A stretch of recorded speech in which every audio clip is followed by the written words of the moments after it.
Welcome to Impact Physics. Today we are going to be discussing about energy levels. Energy levels are fixed distances you can find electrons in atoms. According to Niels Bohr, electrons exist in orbits, more like in certain shells, and then you have the nucleus in the center, then you have the proton, you have the neutron, inside the nucleus, and then you have electrons, and the electrons, they move around in what? In orbit. So these orbits can be represented with what? Energy levels for what? Simplicity. So now you have N1. Look at this energy level. Energy level, look at this.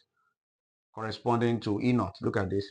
This energy level is called the ground state. This energy level is the energy level that is closest to the what? To the nucleus. It's called a ground state because it takes a lot of energy for you to remove electron from this what? Energy level. Then we have other energy levels too. We can have, you see E1, we have E2, that to E infinity. Now this one is ionized state, meaning that the atom will lose electrons at this particular what? Energy what? Level. But let me explain what happens, how the atom emits what? Or releases what? Energy. Now if you excite an atom, so excitation meaning that you supply like electric charge or you supply heat. Is that okay? When you excite an atom, the electron in the atom will jump from one energy level to another. Let's assume that an electron is in this energy level. Look at this energy level here. So now if this E1, so if you excite the atom, the electron will jump from this energy level to a higher energy level, let's say E2.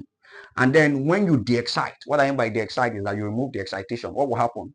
So the electron will return back to its original energy level. Now pay attention. When the electron moves from one energy level to another, that is from a lower one to a higher energy level, it will absorb what? Energy. So, but when it comes back to the original energy level, it will do what? Release energy. And that energy will be in form of photon. Photon means a quantum of light energy.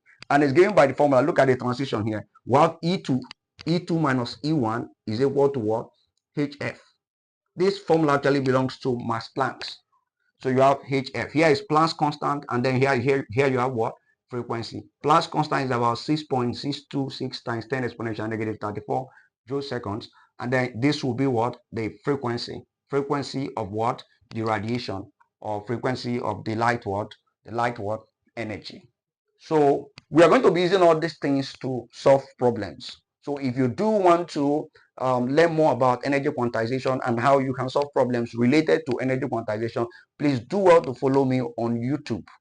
And my YouTube name is Darlington_physics. Please subscribe, comment. If you have a question, please do well to comment your question.